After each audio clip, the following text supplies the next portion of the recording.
Hello, everybody, and welcome back to the Degenerate Racing League. We are officially starting soon, and actually, the drivers have already gotten started with their qualifying session, and boy, oh boy, are we at a great track. It is my home circuit. It is Laguna Seca. We have 11 corners here at a Laguna Seca, and we are in for a wonderful time, and I'm absolutely here for it this evening. Thank you very much for joining us at the Degenerate Race League, folks. Without any further delay, let's get rolling right into it sooner rather than later. Let's take a look at the calendar, and we'll take a look at our Patreon subscribers as well and see how everybody's doing.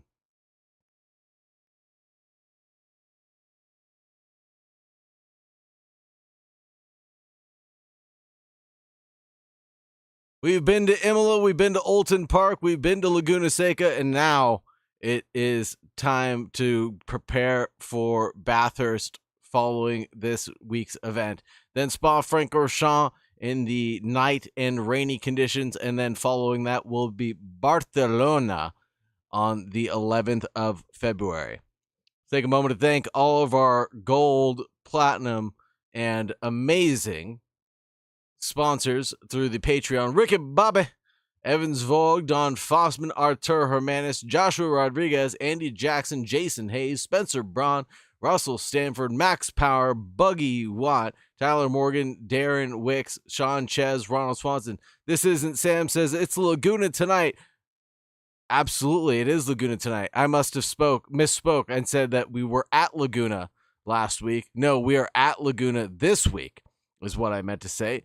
2.2 miles, founded in 1957, current layout since the 88th, located in Salinas, California, just a stone's throw away from my own home. Thank you very much for joining us. This isn't Sam. Welcome to the soiree. I think we've run through all the preliminary necessities. We've talked about the calendar. We've been through the Patreon subscribers. We did our nice intro.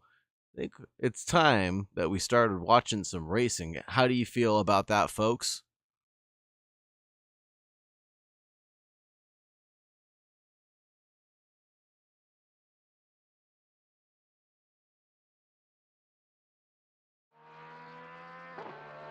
Of course, the Stream Deck button does not want to comply. I apologize for the delay, but we have Artur Hermanis leading the charge with a 123.3. Holy Toledo. Kevin Palaniuk just a blink of an eye away, shortly behind.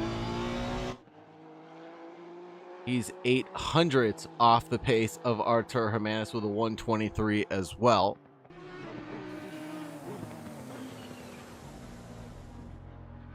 $123.332 to a 123.412.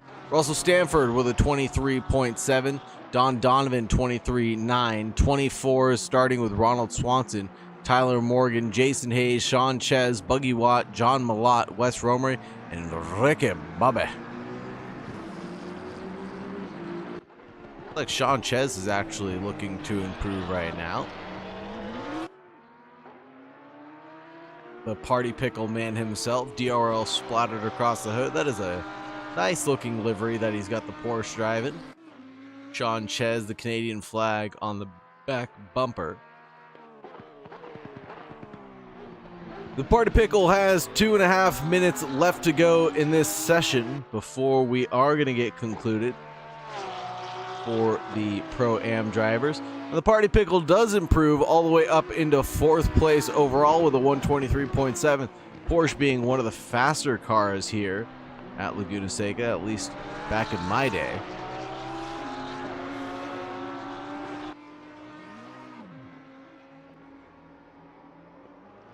And the party pickle drifting it a little bit, but Artur Hermanis is the one leading the charge right now. The Green Power Machine, the number 44, doing very well to keep this one driving forward.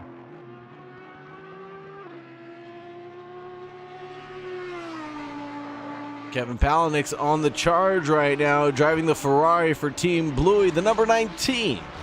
About 4/10 up right now on his personal best, and that'll carry himself into 1st place if he can keep it together right now.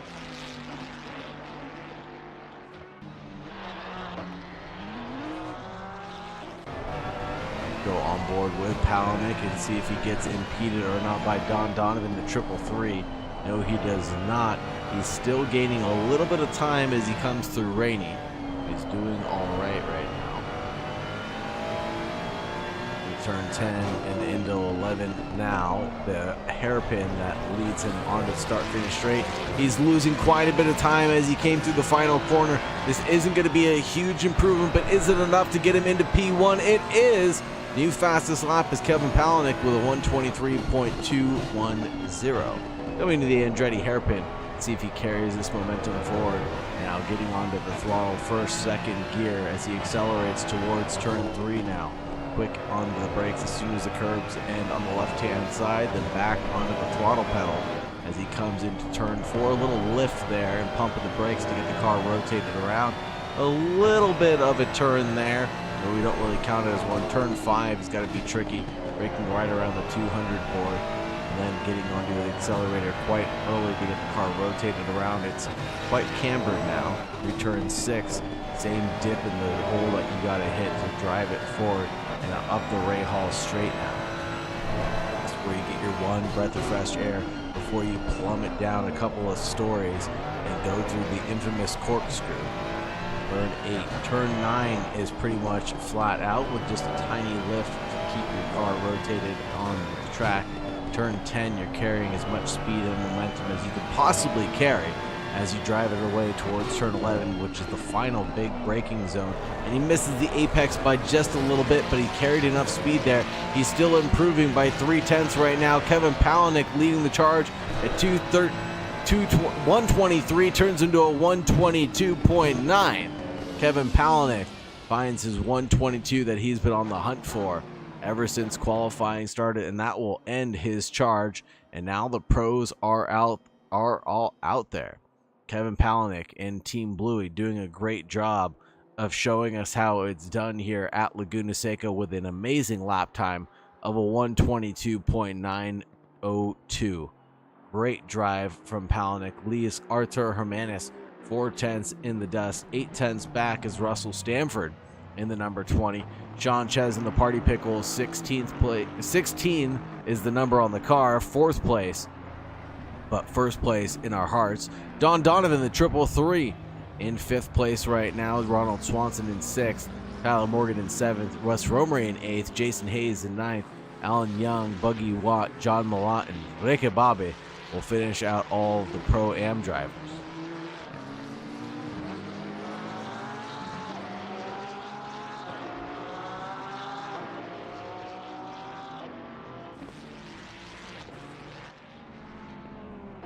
And the queue is starting to form up here at Laguna Seca as we approach turn 11. The drivers weaving every which way to generate a little bit of heat in the tires on their first flying lap, but I don't think that'll do too much to help them out. Maybe just a smidgems, but not too much to get them fully completed on their outlaps.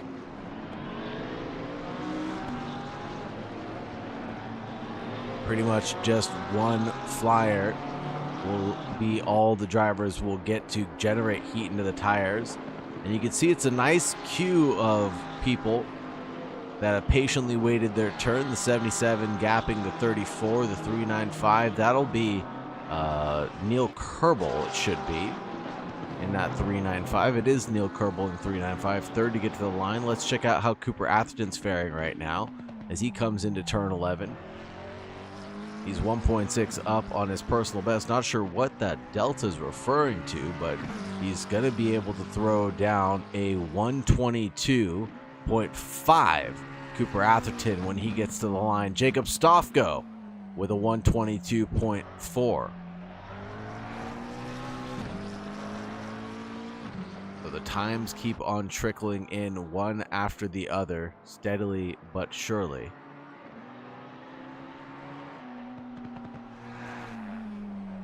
Taking a look at the pro standings right now.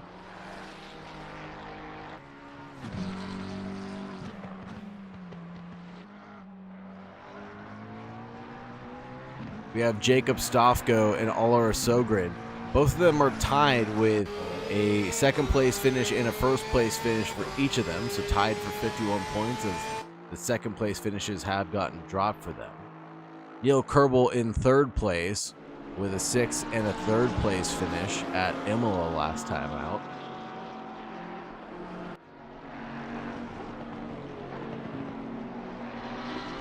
No, it wasn't Imola. Sorry, I'm thinking of another 3-letter organization.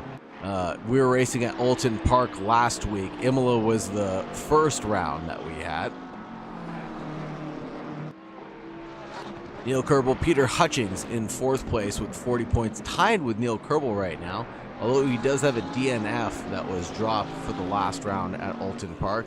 Max Power in 5th place with a 14th round drop, a 14th place drop. 4th place finish for him would be 36 points. Tied is Kyle Hirsch with the exact same points and positions, a 4th place and a 14th place. Then further back, Burt Macklin, FBI, 8th place finish and a 5th place finish for him, gives him 33 points, tying Mitch Nairati with a 5th place finish. Darren Wicks with 30 points to his name, Spencer Braun in 10th place with 27 points, and that'll be your top 10 in the pro category. Norris Hughes says Kevin Palahniuk has been killing it in quali. He sure has. He has picked up the pace, something fierce. I could see him easily getting promoted into the pro category. Here shortly, Neil Kerbel off at the corkscrew, it looks like. In the Pro-Am standings, right now it's Don Donovan leading the charge with an 11th place finish and a first place finish, tied with Kevin Palaniuk, who took a DNF drop round at Alton Park. And we saw him slip and slide just a little bit coming into Shell's Oil Corner. And that's really what did him in. Jason Hayes in third place with 45 points. Sean Ches, the party pickle man, in fourth place, tied actually with Jason Hayes, not on standings alone, but just due to the drop rounds. He got a second place and a fourth place compared to Jason Hayes with a third and a second place finish. So Jason Hayes should take the lead. Once the drop rounds are all taken care of. Ronald Swanson in fifth place with 40 points. Tyler Morgan in sixth. Russell Stanford in seventh. Don Fossman in eighth. Artur Hermanis in ninth. And Wes Romery in 10th. Wes is the one that I'm going to keep an eye on, because he did very well last championship series, but for some reason, this car is just not jiving with him the way it normally has. And Neil Kerbel getting it wrong through turn 6. Bottomed the car out, and he's unable to improve past 10th place right now.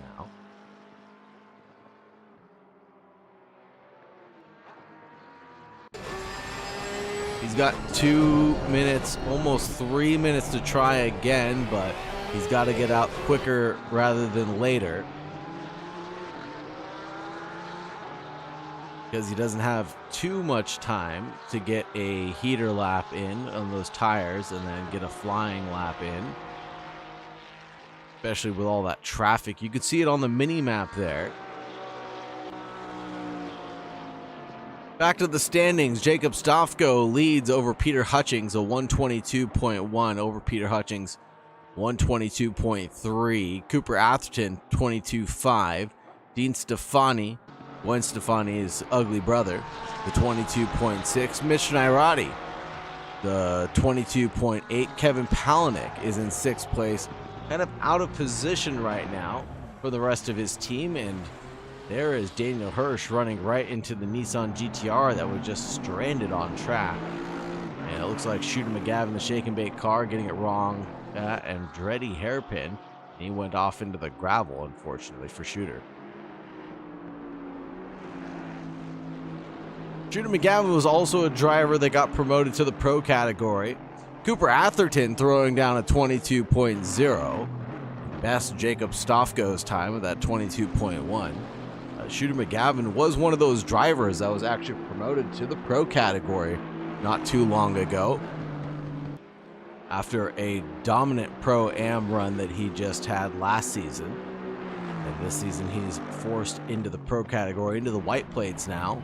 And he's kind of had silent but deadly running so far in the Dennett Racing car.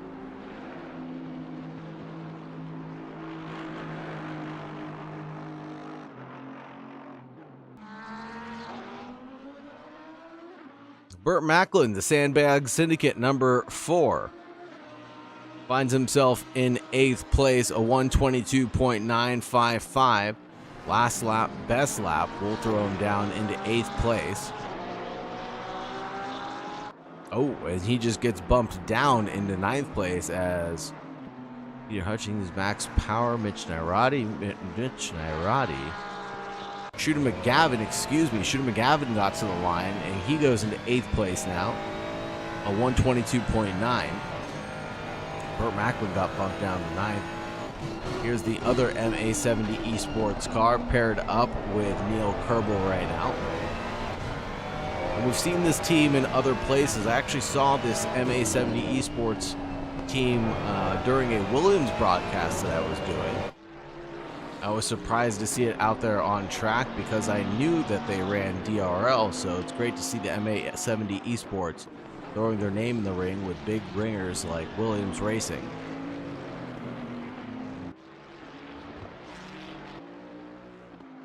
Peter Hutchings, third place right now in the 144, looking for a good finish. He finds himself in third place. Stofko out there improving by just a hair. I saw a purple Delta pop up for him. Coming down through the corkscrew. Is he still on a valid lap? He is still on a valid lap. He's improving by just that 10th right now. He's trying to take away pole position from Cooper Atherton during the final opportunity that he has to get to turn 11 and get it all collected. Can he carry enough speed and momentum through turn 11 to get it to the line and get that pole position? I don't think he's got enough in the tank, but he gets to the line and that will finish it. Jacob Stofko, second place.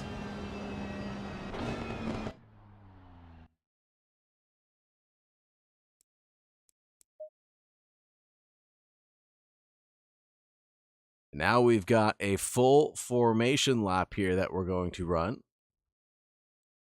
Plenty of time to get to know the drivers.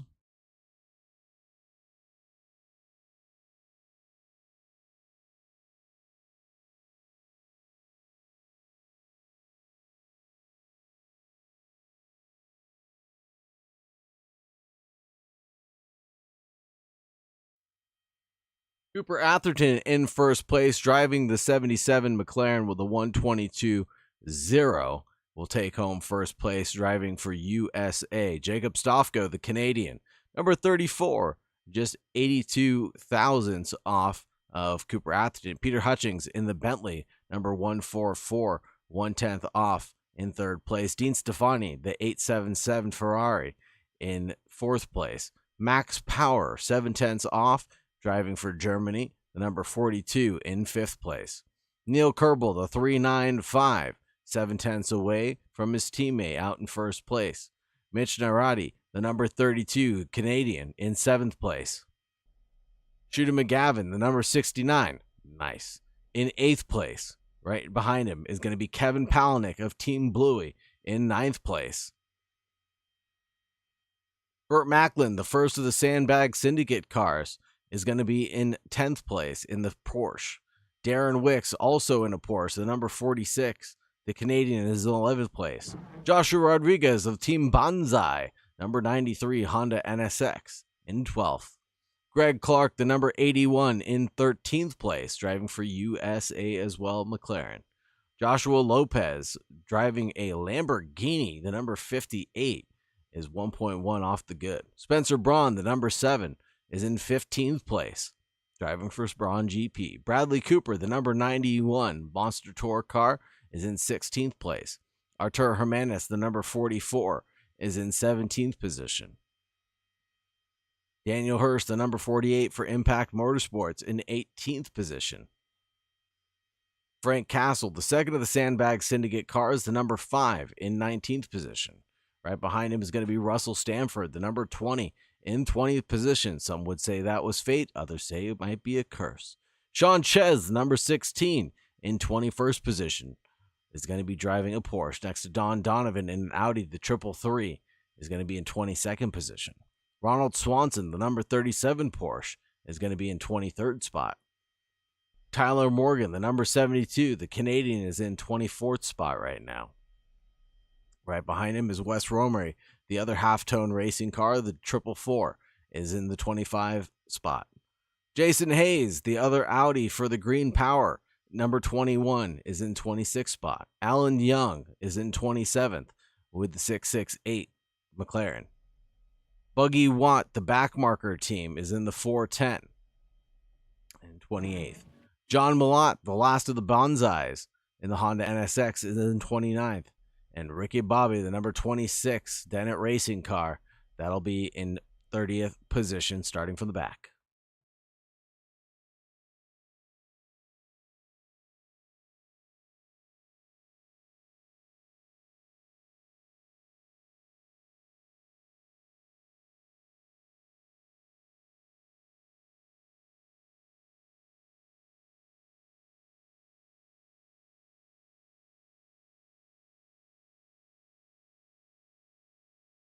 And we are looking good with 1 minute left to go before we get all ready to take on our formation lap, folks, here at Laguna Seca. I've got a lot to talk about this 2.2 mile, 3.6 kilometer layout track. Founded in 1957, the current layout since 1988, located in Salinas, California. It's got 11 corners, 6 to the left, 5 to the right. But a lot of those left-handers, you carry a lot of speed through.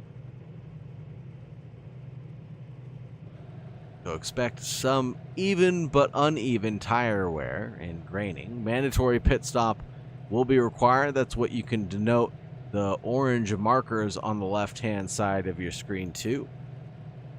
Tires will be required from the drivers, but some may be faster in the pit lane than others.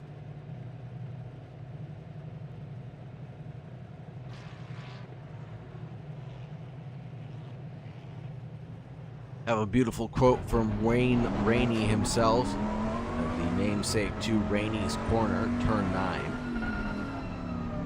Laguna Seca's place in history is in line with Monza, Nürburgring, Silverstone, and other iconic racetracks in the world.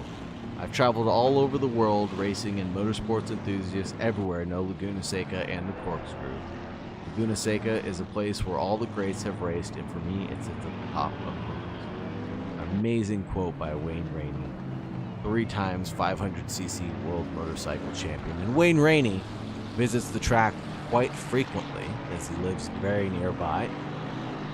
You'll see him a lot on track and track side.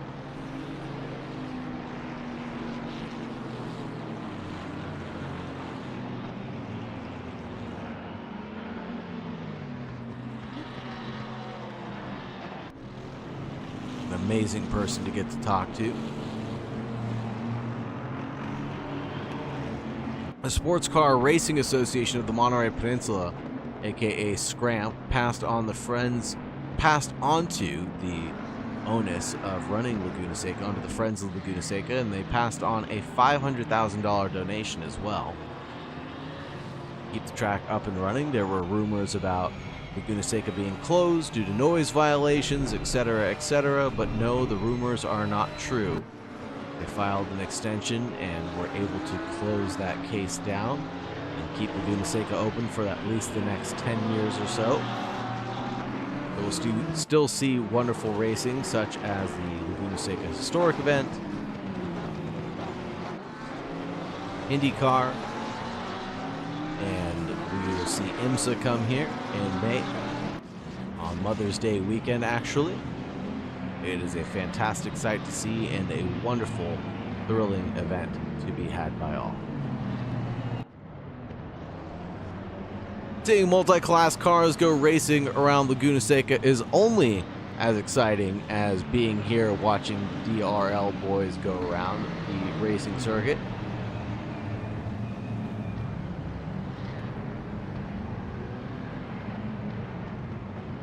And the drivers are all lined up 2 by 2, getting ready to take the green flag now. 45 minutes on the clock, folks. Green line. Give it on. And green, the 144 actually gets a great jump on Jacob Stofko. Looks to the inside line, gives the Cooper Atherton a little bump and run there on the inside line, but now the 34 MA70 Esports is trying to snap back and gain a position back, but unfortunately that Bentley is quite bulky and hold on to that inside line, so no quarrel to be found there. Looking further back, Dean Stefani was involved in an incident, apparently I think it was with Shooter McGavin a little further back, but no thing is seemingly happening there.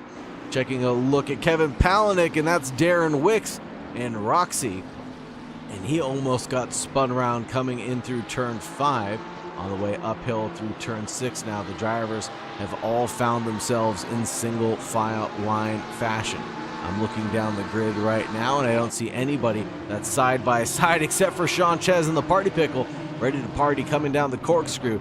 But it looks like Ronald Swanson carries that one forward and does a good job of getting that position done before the entrance of the corkscrew, and refusing to go side by side on lap 1 of turn 8 is the smartest thing to do. Peter Hutchings is about a second away from Cooper Atherton. The breakaway has begun. Neil Kerbel further back, 4 seconds away, in about 5th place right now. Cooper Atherton sets the best lap of the race so far, but that's only because he's leading the race. We're gonna have to keep an eye on that timing tower and see where the drivers are. Bradley Cooper is chasing down Artur Jimenez in the Audi. Artur Jimenez, the leader of the red plates at one point in time, until Kevin Palaniuk snatched it away by about 0.4 of a second. Doing a good job of keeping the car on the racing surface right now and holding on to that second place in front of Russell Stanford and Bradley Cooper. And single file runnings for everybody right now, and I must say Laguna Seca is a great lap to go racing at, but it will be a battle of the mistakes. Whoa, and there is a side-by-side going on right in front of our very own eyes. Who was that? Is that Shooter McGavin? No. Spencer Braun and Artur Jimenez. Who is that? Greg Clark?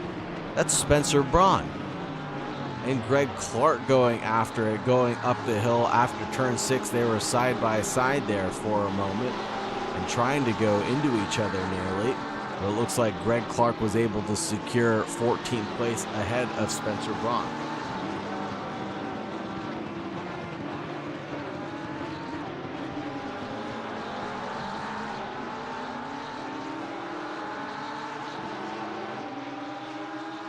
Bradley Cooper trying to find his way past Artur Jimenez up the inside, going in towards turn 2, the Andretti hairpin. Can he get the car stopped in time? He is. The number 91. It really is stopped in time. He did a good job of keeping it collected, but will Artur Jimenez snap right back going into turn 3? He wants to, but can't quite go for it. Oh, except for the 93 goes off and into the gravel, and they're going to be side by side all the way through turn 4 now. And there's Russell Stanford in the background trying to find a way through, and Frank Castle as well in this 4-way squabble. The 91 on the inside line now coming in through turn 5. Russell Stanford's trying to find a way by the Party Pickle, and Greg Clark lurking in the background trying to get past as well. No, and the 44 goes off into the S's, and that'll be off at turn 6, and not a great running for them.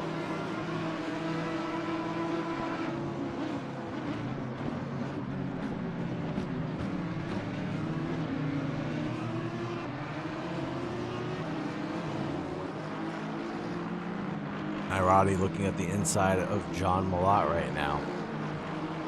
Outside line for turn 10 will not work out well for the BMW driver. Inside line for turn 11 is seeming a little bit better, and John Malott gets pushed out wide into the gravel trap and gets to the slowdown. No slowdown penalties needed. The gravel traps are punishing enough here around Laguna Seca. And John Malott's trying to snap back to the 668 Alan Young. Able to get that move done. And now the 72 of Tyler Morgan also getting down John Malott. Side by side coming in through turn 3. A little bit of door banging. Tyler Morgan finds himself in the kitty litter. And a big slowdown there. John Malott able to escape with his life. Artur Jimenez seemingly having another incident. Number 44 going off track. Let's see if we can get a quick look at what happened here.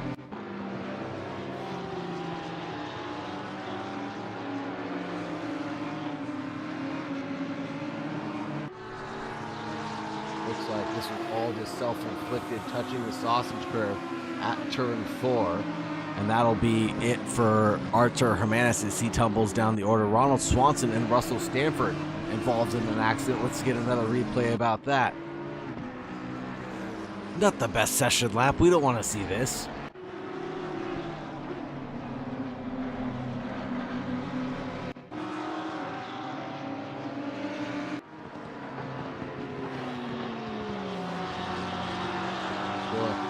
What happened here? between Russell Stanford. Oh, just going into the corkscrew, gets spun around on the brakes. Oh no, man, oh man.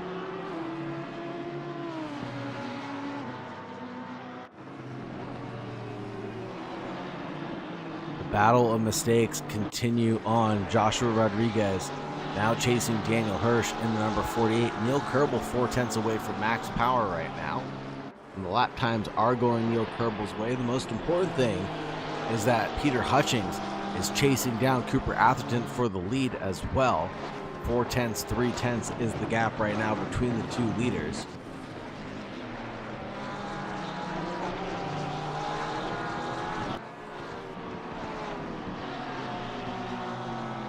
Lap time seemingly going Hutchings' way, but a little bit of a slowdown now coming out of turn 11 will change all of that.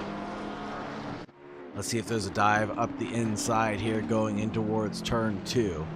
Nope. Peter Hutchings knows better than that.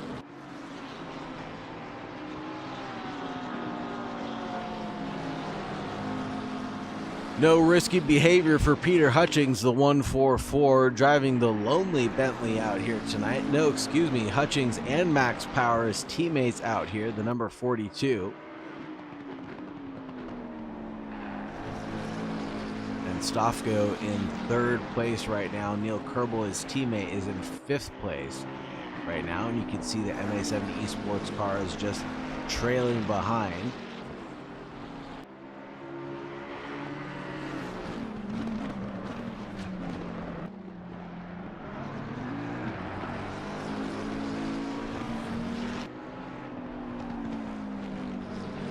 Burt Macklin able to get past Neil Kerbel. What happened here between the 4 and the 395? The 395 having a yellow flag incident. Let's take a quick look at what happened here.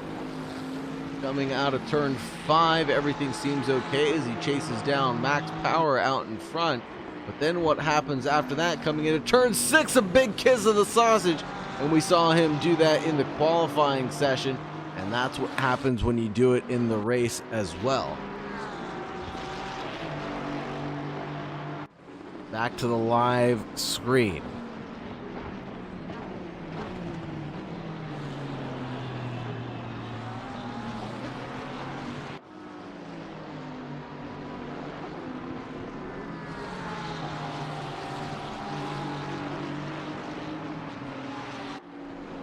Gaps have opened up just about everywhere. Joshua Rodriguez half a second away from Daniel Hirsch, battling for 13th and 12th position. Darren Wicks, the number 46, is in 11th place right in front. This is the battle between all the white plates.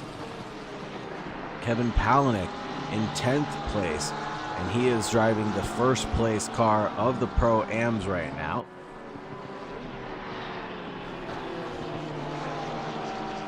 Oh, and there's a big off from Daniel Hirsch coming in through turn 6. Able to get the car collected again, but he's lost 2 positions in the progress. One to Joshua Rodriguez, one to Spencer Braun. Juan Lopez loses a position to Kevin Palaniuk. And Kevin Palaniuk finds himself better than the top 10. He's in 9th place right now. Judah McGavin having a big off at turn 10 and into turn 11, it seems. But he hasn't lost anything except for a little bit of pride.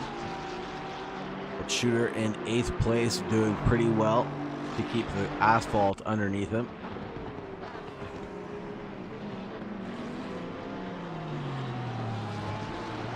Go on board with Neil Kerbel as he chases down Burt Macklin and Dean Stefani right in front.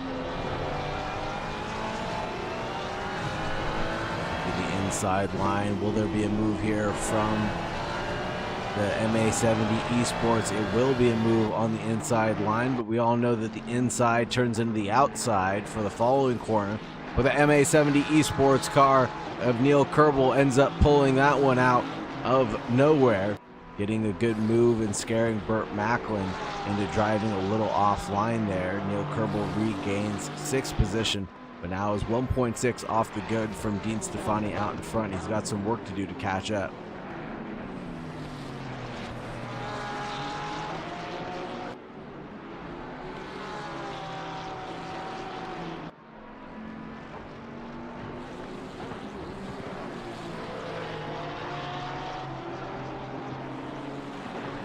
Joshua Rodriguez, that last lap around, was half a second faster than Darren Wicks, but we all know catching is one thing. Passing is a completely different ball game, and Joshua Rodriguez has got to put the work in to get past Darren Wicks next.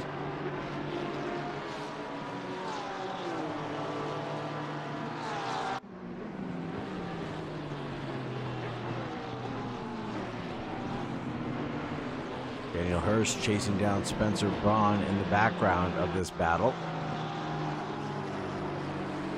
That'll be the battle between two Porsches. If we get Joshua Rodriguez out of the way and forward of Darren Wicks, we'll have 3 Porsches all in a row, battling for position on track. And that sure would be a sight to see. It'll look like a Porsche Cup battle.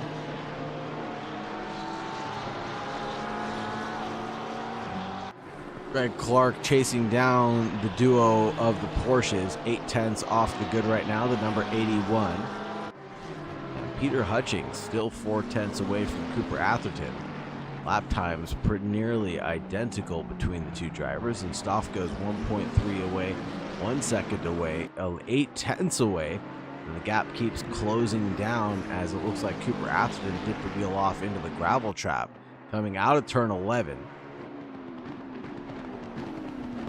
Now Hutchings closing the door again, coming into the Andretti hairpin. Closing that gap down a lot, but dips the wheel off into the kitty stuff. And now Stoff goes looking like he wants to start playing the Jaws music. That Ferrari is getting awfully big behind that beastly Bentley. As the one devastating thing about Laguna Seca is the gravel is so thick here. Even dipping a wheel off into the grass will be detrimental. Dean Stefani battling out with Neil Kerbel. Neil was able to get by Dean with no issue, it looks like.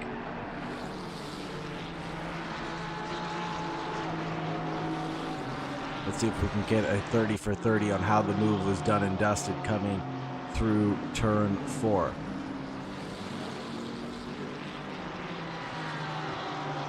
Like Neil just presented himself along the inside line, and Dean was just complicit with that overtake. Neil just getting one done on Dean Stefani with relative ease, it looks like.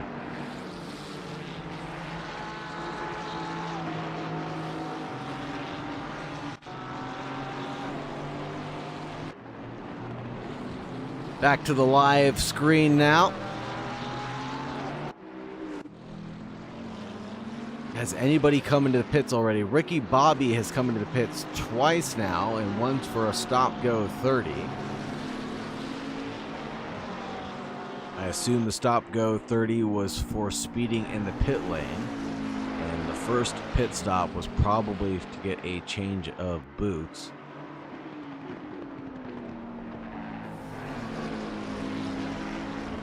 Sticking with his battle for now, and there goes the MA70 Esports car in the background, but he keeps it collected. Holy Toledo.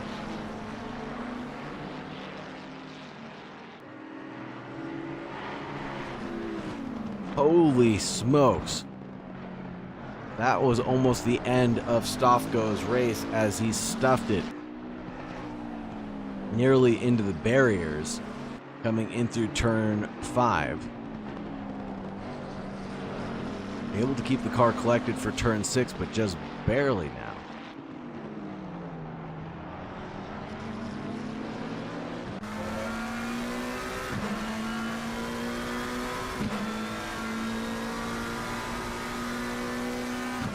The rear wing with Cooper Atherton looking backwards at Peter Hutchings.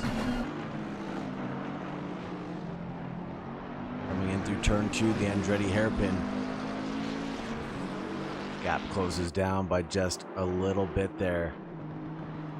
The Bentley is so powerful on the brakes.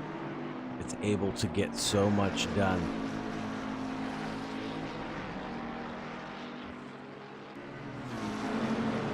The McLaren 720S GT3 4-liter V8 twin turbo pushing 720 horsepower versus the Bentley 4-liter V8 twin turbo pushing 550 horsepower.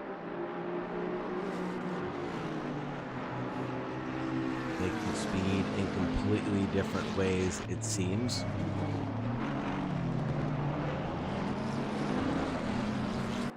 The drivers have already got lap traffic to contend with.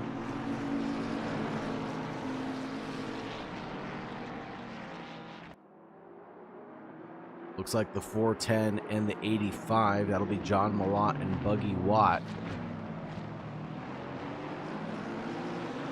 Coming across the leader's nose right now.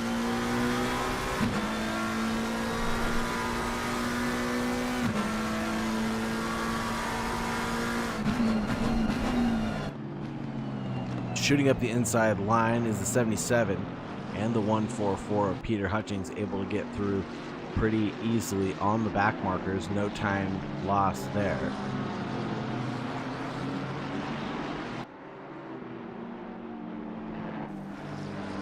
Very respectful of John Malott and Buggy Watt.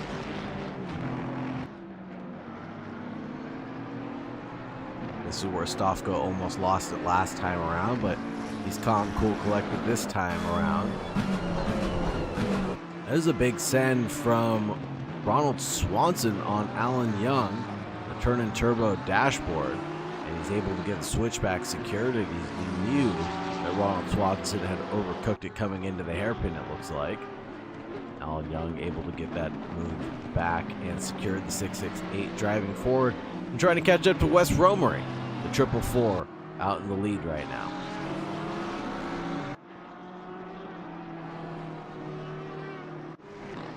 Ooh, Daniel Hirsch and Joshua Rodriguez. See if we can get a recap of what happened here between the 48 and the number 93. It looks like completely individual incidences.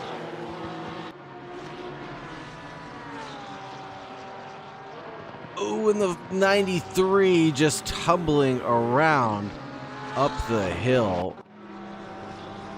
Oh, man. Super unfortunate. Daniel Hirsch getting collecting the 93 of Joshua Rodriguez. Coming up the hill, up the Ray Hall straight.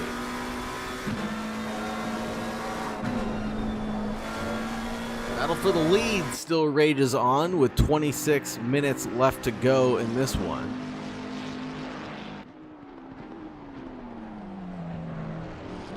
Juan Lopez, the number 58, yellow flags being waved on circuit as he gets passed by the 91, the 81, and the 48. That'll be Bradley Cooper, Greg Clark, and Daniel Hirsch.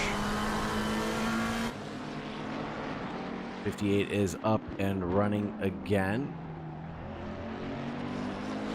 Neil Kerbel has managed to close down the gap again to Max Power. The number 42. Now he's got to try to find a way by. He's glued to the rear bumper of Max Power, then a 42 out in front. How will he get by, though, is the question. Neil Kerbel on the charge, but the Bentley so powerful going in towards turn one. We haven't seen a weakness just yet shown from those Bentleys.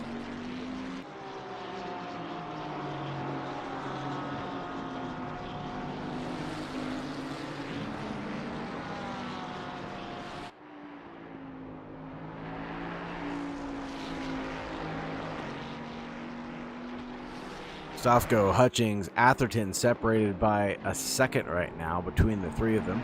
Let's go ahead and take a look at this battle. And there goes a move. Stofko's trying to get past on the 144 up the inside line at the corkscrew. He's not going to give up too easily. Inside, outside, switchback, trying to find any which way by, but all this has allowed Cooper Atherton to drive his way forward.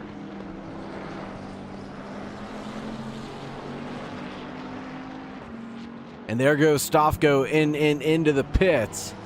And he slowed down to 50 kilometers per hour as he gets down to the boards. He's tired of losing time here. He's going to go ahead and take his new set of boots and try to perform an undercut on the rest of the field.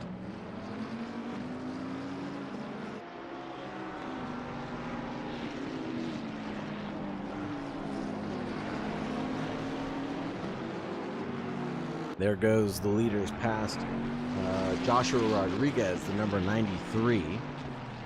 And back to the battle between Max Power and Neil Kerbel.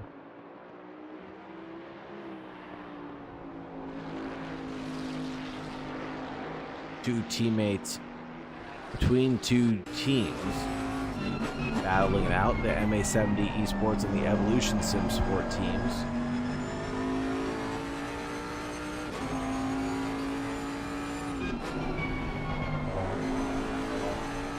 Jacob Stofko and Neil Kerbel obviously paired up in the MA70 Esports cars, and Max Power and Peter Hutchings in the 144 teamed up.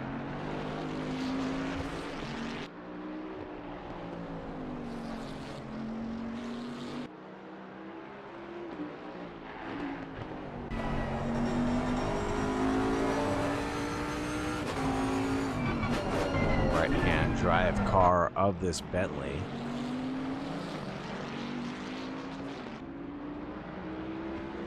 One of the only right-hand drive cars in ACC, other than the Janetta, I believe.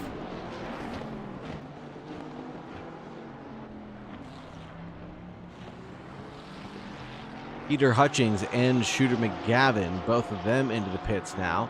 Hutchings not wanting to let Stofko get too much of an undercut. Where is Stofko on the circuit now?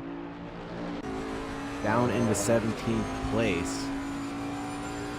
3.9 seconds away from Mitch Nairati. Oh, it looks like everybody's deciding to come to the pits. Don Donovan. Wow, everybody's coming into the pits now. Stanford, Donovan, McGavin, Hayes, Juan Lopez. So many drivers. Hutchings coming a little bit slowly out of the pit lane now. And there you can see the MA70 Esports car trying to chase down Peter Hutchings. But no, it will not be an undercut for Stofko.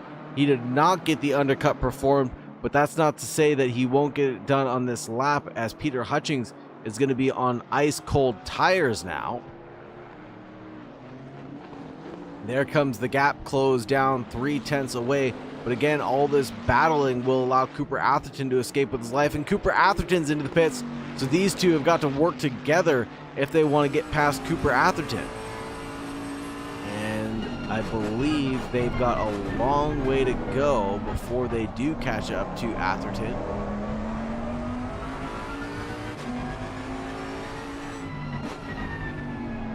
It's looking like a 61-second pit stop for most of the drivers. So almost a full lap here around Laguna Seca, or half of a lap around Laguna Seca, I should say.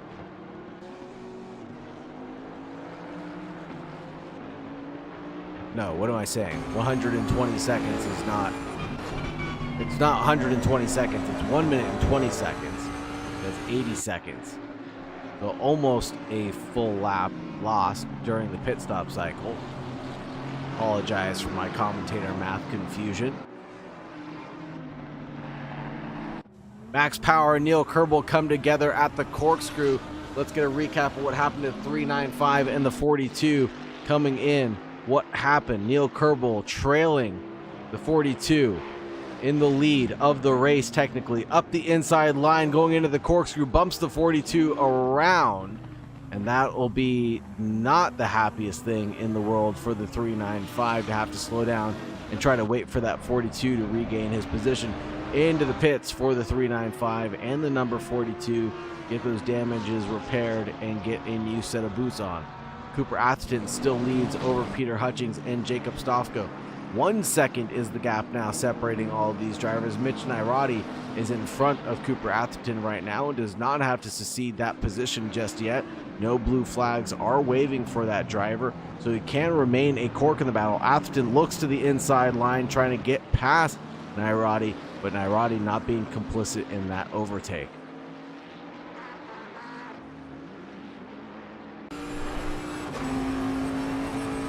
Atherton to the inside line of Nairati. And there goes Peter Hutchings as well. Dives up the inside line. The MA70 Esports team follows suit. And now the battle resumes right where we left it, right after the pit stop cycle.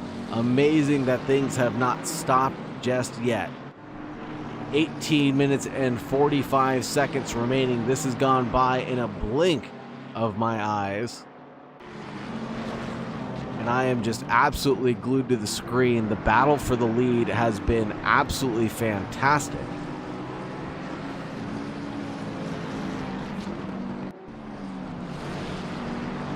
Drivers are definitely out here to put it all on the line. There goes the 144 up the inside line, and there goes a 3 wide situation going into the corkscrew, and that's not going to work out well for anybody, but the 144 makes it end up working. Holy Toledo, that was an amazing send.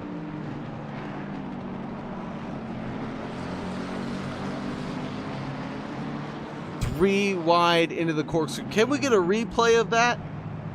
Please and thank you.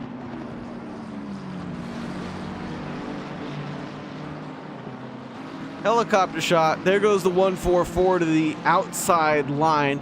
There goes the MA70 esports car to the inside line, and bumping and banging in every which way we go. The 77 just gets thrown around like a bowling pin.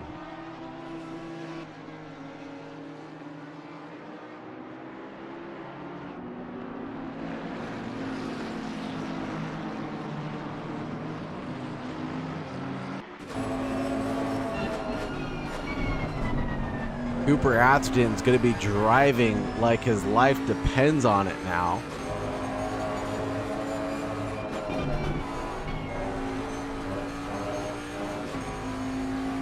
Stofko is the fastest of the three drivers, holding on to the fastest lap of the race, a 122.252.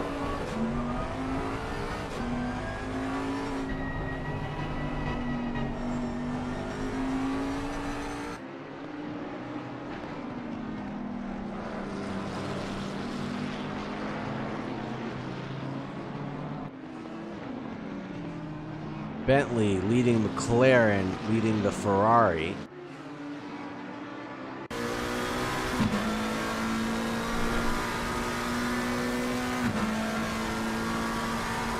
And towards turn 2, will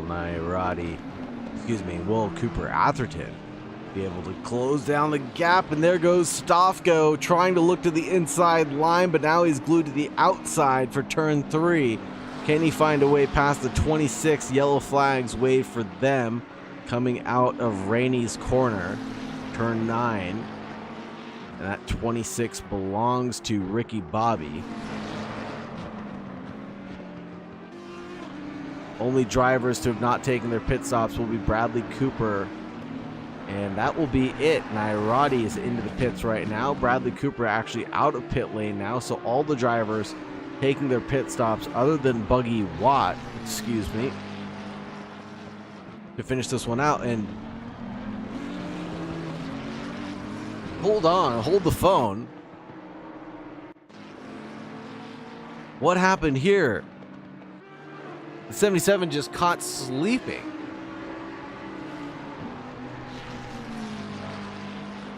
And lets Jacob Stofko by.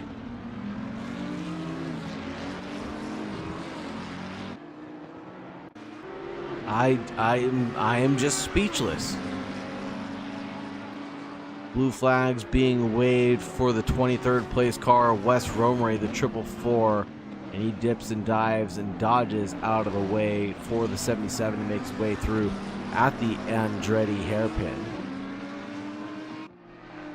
It's seemingly looking like this battle between Stofko and Hutchings is on, and Cooper Atherton, a 124.2 that previous lap, not looking the healthiest right now.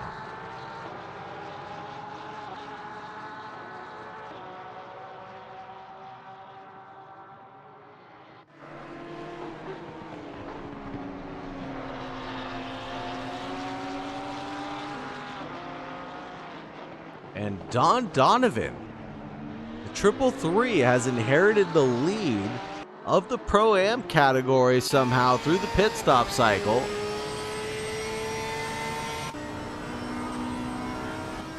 Frank Castle chasing behind, and Kevin Palaniuk trying to find his way past Don Donovan eventually. And the red plate battle will be on here shortly as soon as Frank Castle can find a way past.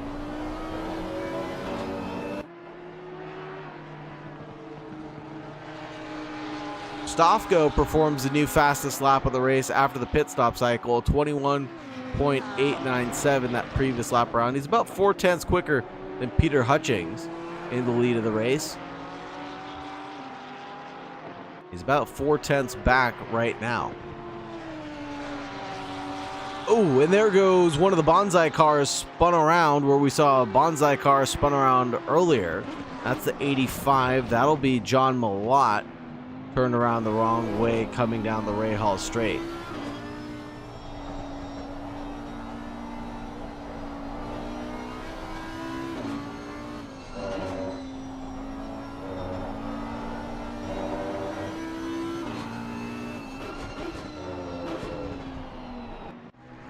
Oh, yellow flags being waved for the 77.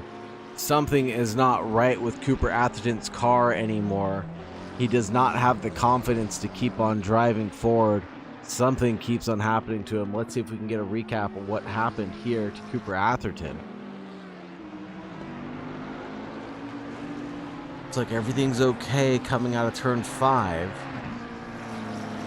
And then in through turn 6, he hits the sausage curb, goes a little bit wide, keeps the wheel fully locked and throttled down. And man, oh man, he's 5 seconds away from Stofko at this point in time with 12 minutes remaining in this race.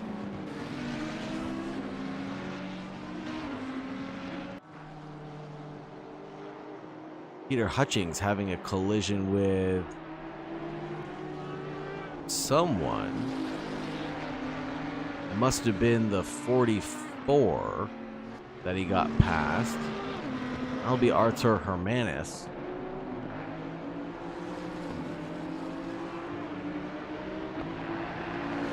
Now it looks like Stofko is challenging that Peter Hutchings car right now.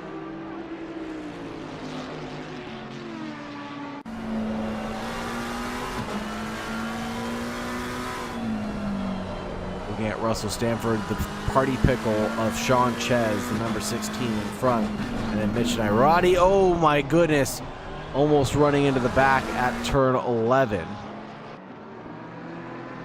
Party Pickle stays alive for one more day.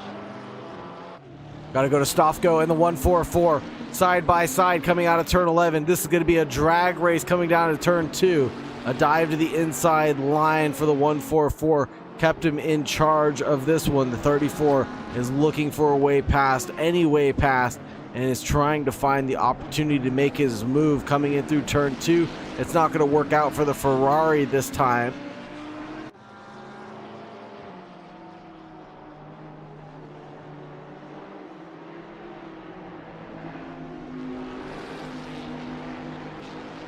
Little bits of pocket sand being thrown up for the drivers behind this battle.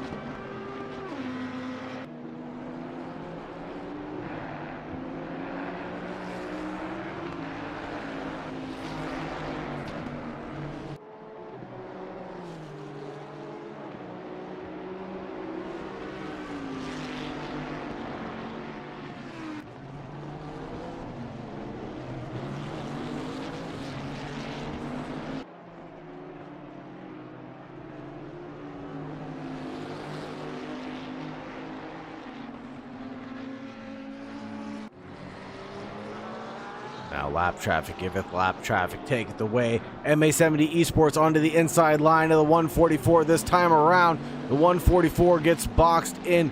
Will that car yield its position? This is the battle for the lead right now. Coming down towards turn 1, it's single file line no longer. It's going to be side by side all the way coming down into the Andretti hairpin. The 144 really has the door sealed. A little bit of touch from Stofko into Hutchings. And now they're going to drift their way through the Andretti hairpin, but make it through all right with their lives. The 144 still leads over the 34.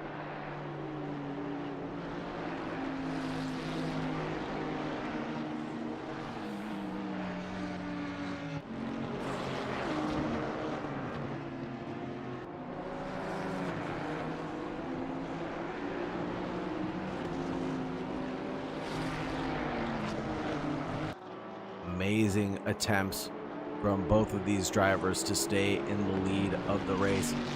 Tough but fair fighting. That's going to continue into the corkscrew. Who's going to hold on here? The 144 squeezes the 34 coming through, and it looks like the 144 still maintains the lead of the race right now. Snapping back, going in towards turn 10. That Ferrari is looking awfully intimidating now. Flashy of the headlights out of frustration. Going to the inside line one more time. The 34 tries to make his move on the big beastly Bentley. Can't find a way past. Flashing of the headlights yet again. Can't find a way past. Feels like he got bumped out of his way. The Bentley covering off the inside line. Drifts a little bit wide. Allows the 34 to come alongside. But that just might be bait as the 144 covers it back off the inside line is secured. And now the MA70 Esports car has nowhere left to go. Their 34 is glued to that rear bumper of that 144. Now to the outside line coming into turn 5. It can't be any closer than this, everybody. And it's going to be a little bit of calamity and tarnation coming at you here over the next 7.5 minutes.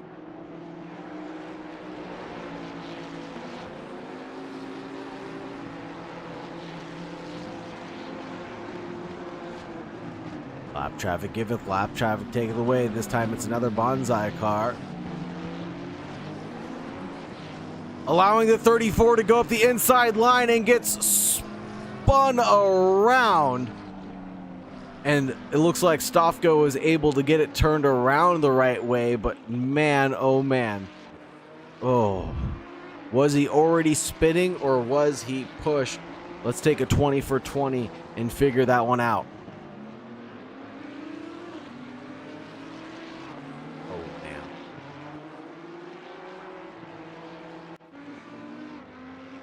Hit the wrong button. I'm sorry.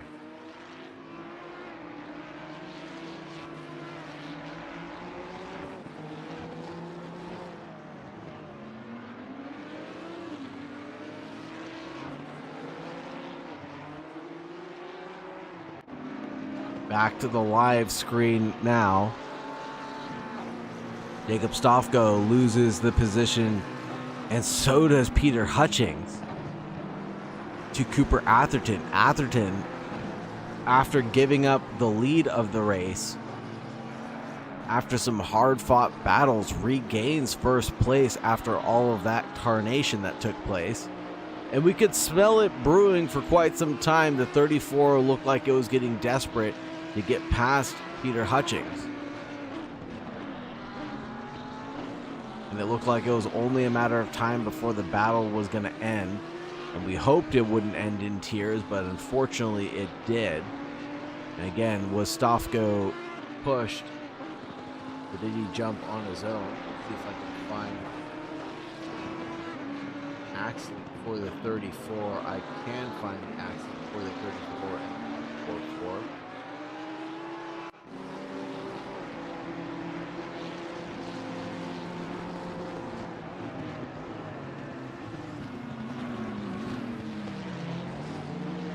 There it is, the other Honda NSX, and just it looks like Stofko may have been drifting his way through, and the Bentley just collects him. You be the judge of how that one plays out, folks. I can't quite discern what happened. If Stofko lost it first and then got collected, or if Stofko got collected as he was recovering the car. But either way, it doesn't matter anymore because Stofko's 1.3 away from Peter Hutchings with 4 minutes and 20 seconds left on the clock.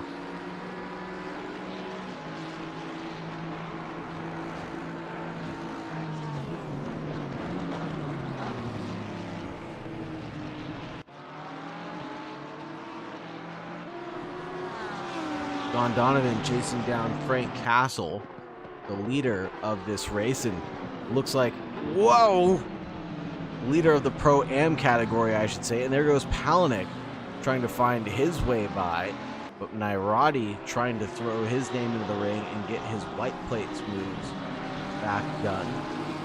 Palaniuk and Donovan have got a battle chasing them down because they're in the lead of the Pro-Am category.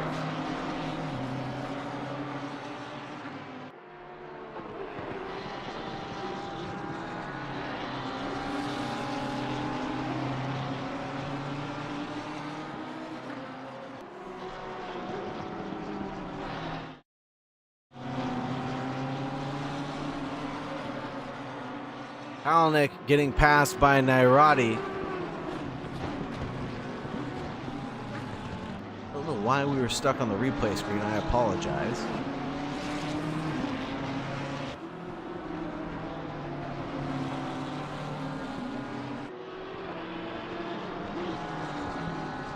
This is all happening live and in front of our very own eyes. There goes the 333 and the 42 getting involved in an accident.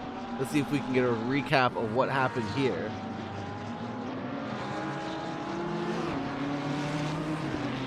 It looks like Nairati's trying to find a way past Donovan. Goes to the inside line and then taps Donovan, and Nairati's the one that gets collected in that and tumbles down the order. Back to the live screen we go. Perfect. Keep an eye on the 33 and the 19s gap, but right now we have a battle between the 144 and the 34 that won't cease to end right now.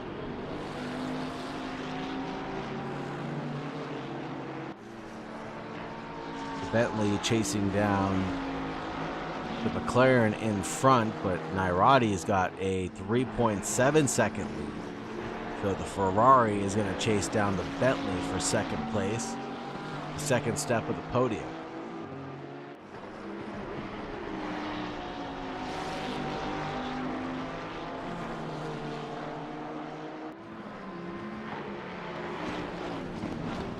Bentley flashing its headlights to the party picker car, the number 16, Sean Ches, to get out of the way, yield that position. And 34 closes down the gap on the 144 yet again. 3/10 is it right now. And when the 77 crosses the line, the white flags should be waved. And there goes a look from the 34 again. Stoffgo to the inside line, trying to find a way past, but can't quite do it. You heard it there. The leader's on the final lap. Give it all you got, folks. And it looks like Stoffgo is already dumping everything that he possibly can at Peter Hutchings in second place. The 144 leading this one right now. Leading this battle, I should say, because Cooper Atherton is actually leading this one. Coming around turn 3 now. Let's go on board with the helmet camera, see what Jacob Stoffgo is trying to do on that 144 big beastly Bentley.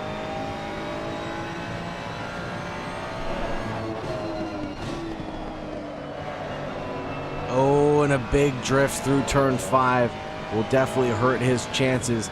And coming in through turn 6, making sure to avoid the big sausage curve, and you can see the Bentley sparks flying up there. Up the Rahal straight now. It looks like it might be done and dusted.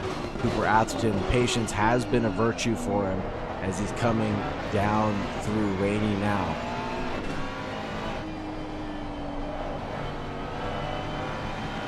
Battle to the line. Will this be a late braking move going in towards turn 11? I definitely hope not. He's a little too far back right now, Stoffgo is. And that might be a drag to the line, though. A little bit of tap into the rear end, but he won't have enough. Cooper Atherton brings it home into P1. And that is an amazing drive from Peter Hutchings and Jacob Stoffgo to bring it home in P2 and P3. Neil Kerbel is 11.8 back right now and will bring home 4th place for the MA70 esports team. A haul of points for them. Max Power 9.7 seconds away, and he's going to be bringing it home in 5th. Dean Stefani in 6th. Shooter McGavin in 7th. Darren Wicks in 8th. Spencer Braun in 9th. Don Donovan and Kevin Palaniuk are separated by nothing right now. Keep an eye on this battle further back down the grid because this is going to have championship implications for Palaniuk and Don Donovan. And And Irati lurking around in the background trying to get past, but it's all for none right now. As it is the last lap, Palanik's got to make a move on Donovan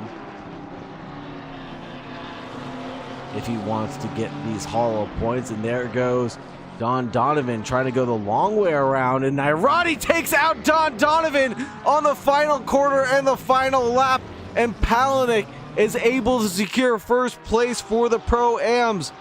Holy smokes.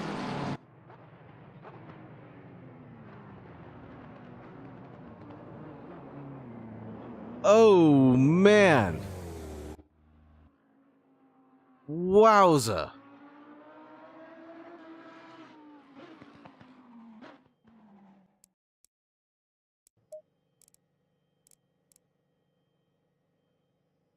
We'll go ahead and take a quick intermission before we come back.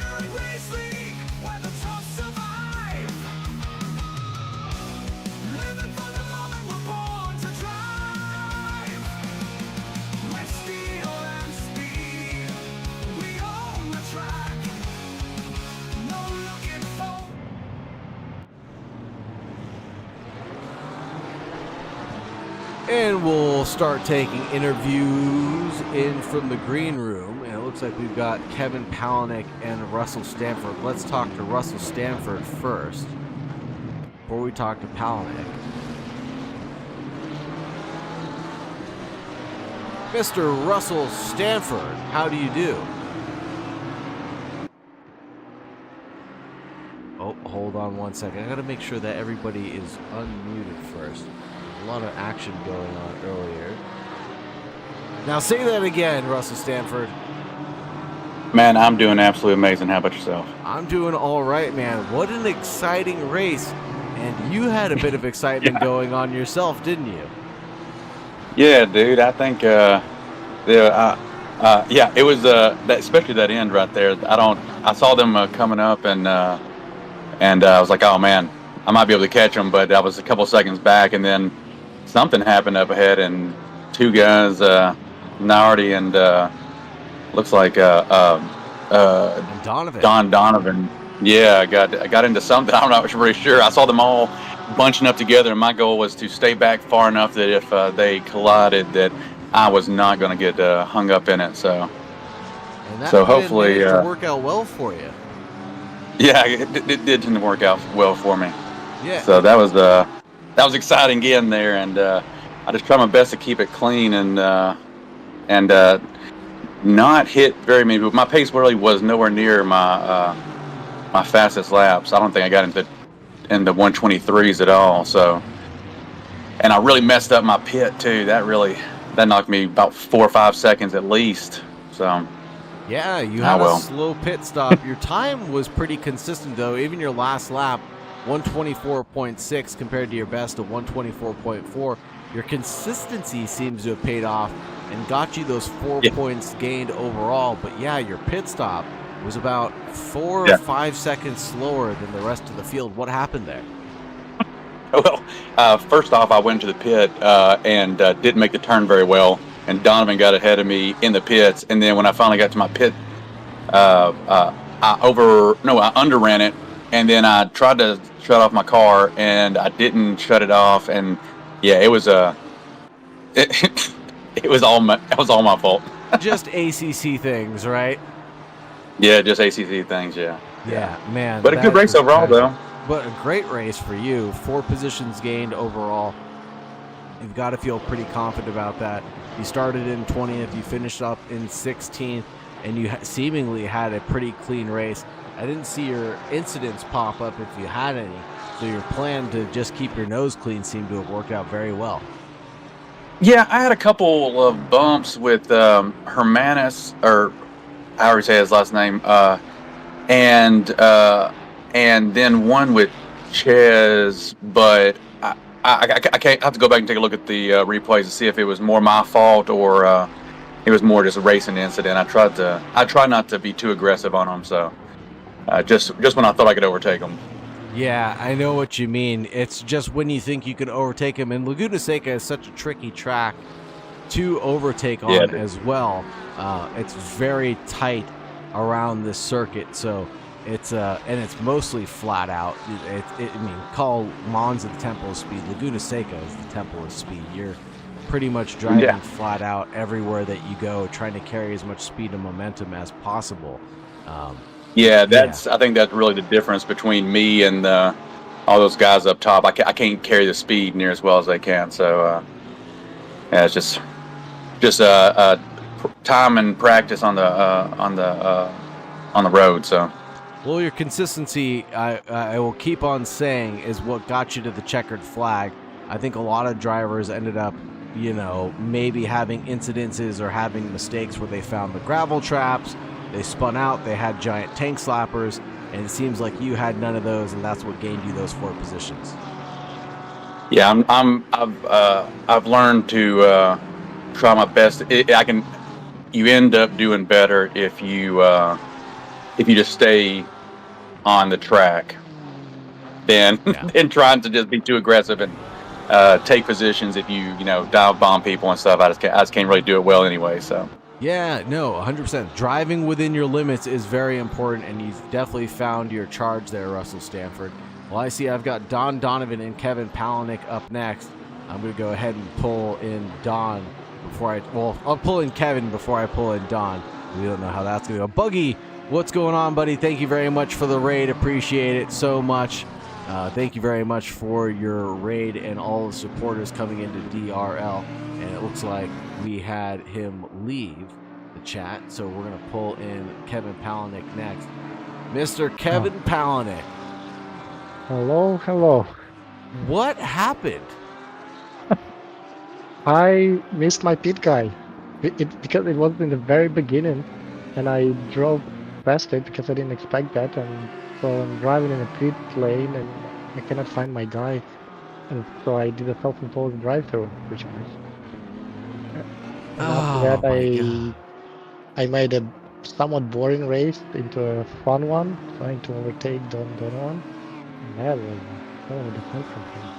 You basically had to overtake the entire field, giving yourself that self-inflicted drive-through, Kevin. It appeared that I was fine time-wise, and I went out of my real pit, like I believe second in per AM. Yeah, I think you came out and you were in second, but you had a whole bunch of pros to get by as well. Maybe. Yeah. Well, and then, I mean, at the end, you're battling with Maserati. You have Don Donovan in front of you. I think Frank Castle was in between you guys at one point as well. I mean, the Daniel Hirsch was there. You had so many drivers between you and Don Donovan getting to the end. How did you keep your cool when you missed your pit box like that? Yeah, and to be honest, my whole plan for the race was just drive it in fast but chill way. Like, I don't care about pros. I was just wanted to keep my distance from the next pro AM, whoever that is. Yeah. And then that happened, and I only thought about Don Donovan. Like, Frank Castle was between us for a long time, and I was like, I would push it on him to overtake on Don Donovan. My crew chief was saying, like, just send it. And in the end, there was like not an incident, like unintentional dive, I guess, by me on the very last turn. No incident, no contact, but Van Castle became first, so I was just after Don Donovan after that, was trying to overtake him. And then yes, Mishna Radi came into play and some others, but for that whole second half of the race, I only cared about overtaking Don Donovan. Yeah. That was my race, not any pros. But yeah, it was fun. It's after my horrible last race, I took some practice, so at least I was able to drive this track in a somewhat automatic way. So that I guess that's why I kept my cool. No incidents in general. Like in general, I drove very well for myself here. Very little mistakes. Barry, you did very, very well. You qualified into the top 10, I believe, for qualifying. And then you tumbled down the order, obviously, during your race due to your drive-through penalty that you self-inflicted. But other than that, your tenacity is absolutely phenomenal. Your attitude is great. And you came home with P1 in the category after all that practice. It was a darn shame to see your race end so early at Oulton Park, because this season, it's like we're seeing a whole new Kevin Palaniuk. What's going on here? I'm trying to figure that out myself. For some reason, I'm driving so much faster this season.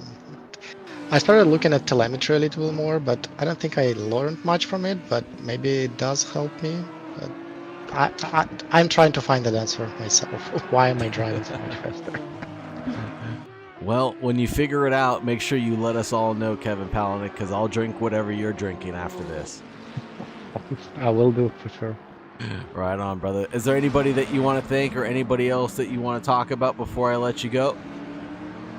I will just thank Don Donovan for avoiding my unintentional dive, which saved both of us, and in general for very clean and very nice defense that made it very fun.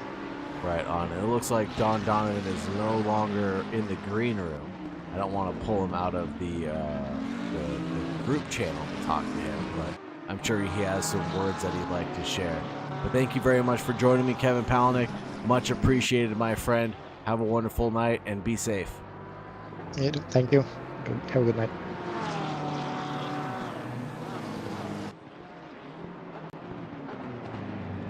Let's see if anybody else wants to come down to the green room and give us a quick chat about how their race went. I'm still looking for Cooper Atherton, Peter Hutchings, and Jacob Stofko. But Stofko's in team radio right now. Looks like a lot of drivers are still in team radio, so I don't want to disturb them. And Don Donovan's up in general now, so I don't want to disturb him either. But overall, still a wonderful race. Lap 22 of the 32 that we finished. Here's an overtake from Russell Stanford on Sean Chez.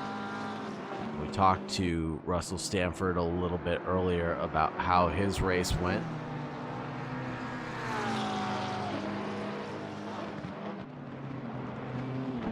And up the inside, going into the corkscrew. Looks like he got that one done and dusted. Sparks flying from the underbelly of the car. The 20th place, number 20, promoted himself up into 19th place with that move. There's a battle between Peter Hutchings and Jacob Stofko. We're going to see this one a few times, I'm sure.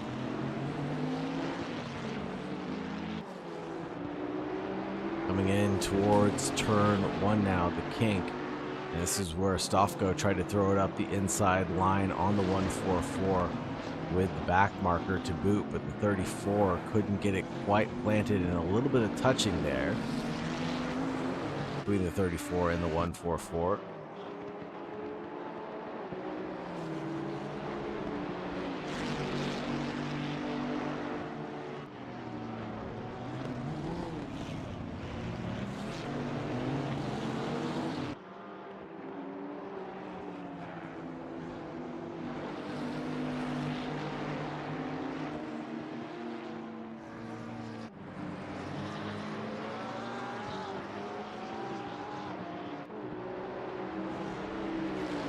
Lap 27, this is where Stofko tried to send it up the inside line. Around the Honda NSX they went. And then now Stofko's up the inside for Rainey. Loses it just a hair, gets touched from the Bentley, spun around. And that's what inverted the race back into Cooper Atherton's lap. Oh, we have Peter Hutchings in chat. Peter Hutchings, thank you very much for joining me in the green room. How are you doing? We're doing pretty all right. How are you? how do you sound so calm after that race? Oh man, that was an absolute ball. That was one of the more fun races I've had in recent memory. Man, that was just. Which part of it was your favorite part? Because I hit exclamation point clip. I think I'm counting 6 times right now, and most of it was you, Cooper Atherton, and Jacob Stofko. I've got a piece of memory in my mind right now of my favorite moment of the race, but what was yours? I think probably the moment I took P1 from Cooper. What lap was that? Let's see. That was lap 19 going up into the corkscrew. Oh yeah. That I didn't think I was going to be able to make any move stick there at all, and he just broke a little early and left that outside open, and I was like, well, we got to try something to see if it sticks. And I think that for the most part was my favorite part of it. But then after he intentionally let Jacob through after I took P1 because he knew Jacob would catch back up to me, just the whole fight with Jacob in particular was beautiful. Even though contact happened, it is one of those things. It's just what happens. But that's like the whole reason why I do this. Those battles and those moments right there. It was just awesome. Yeah, absolutely. And I'm glad you have that attitude too, because when you're racing as hard as you guys are, when you're putting in the lap times that you guys are, you're on the absolute limit. And there's just going to be hairline margins that can separate the two of you. And I'll say too, that 3 wide situation going into the corkscrew was my favorite moment of the race. And that's getting clipped tonight for sure. Expect to see that on the YouTube tomorrow morning, because man, that was so much fun to see. I'm sure Atherton was like, I'm just a pinball getting bounced around in the middle of you guys. Just go ahead and drive your damn race and leave me out of it somehow. Yeah, that's exactly what he said. He knew that he was kind of holding up the floodgates, and that once I was able to finally squeeze on by, he knew that I don't think I've raced with him prior to this, but I think he probably had an understanding that me and Jacob race pretty tight. Yeah. So he was probably like, yeah, this is probably the better choice to let me and him fight it out and hopefully slow each other down to let him get back into it. So it was a smart tactical move on his part, and it paid off because he got P1. So yeah, it did. But man, what an amazing battle. You guys were the highlight of tonight. Definitely getting the most screen time. Thank you very much for sharing one of your favorite moments of the race, and I'm glad we have the same sentiment there about what it was. Is there anybody that you want to thank or anything else that you want to mention in your race before I let you go? Because I could sit here and talk about this race all night long, playing the highlights back. It was so good. No, I'm right there with you. I mean, I'm like smiling, probably looking like an idiot right now, because this is like it's the long, methodical chess game battles that make just racing and sim racing in general, for me, it's like such a pleasure to do. And so, no, I mean, I got to thank like Jacob. He might feel like it was kind of, I might have raced him a little rough and tight at parts, but I thought we were both fair. The contact had happened. He had to make a move. It is what it is. At the end of the day, we're having fun. We're playing a game. It is what it's just. It's not something that's I like to get too caught up into. So, I mean, shout out to him because he's incredibly rapid, and I will admit that he is faster than me. And so, just being able to fight with him like I have the last couple weeks has been awesome. It's so much fun. Awesome. What a great attitude to have, Peter Hutchings. Thank you so much for joining me in the broadcast booth, man. It's been a pleasure to talk with you, and I know we'll be talking again week after week, hopefully. Oh, we definitely will. I'll be around, so. Right on, brother. Have a great night and stay safe. I'm going to close out the stream here in shortly, and I'll join you guys in the general chat. Cool. Thanks, y'all. Appreciate it. Thanks, Peter. Talk to you later. Yeah, see you, brother. Oh, man. That was... I'm so glad that he hopped in when he did. Such amazing contacts. Such an amazing attitude to have. He really did a great job of driving that one forward.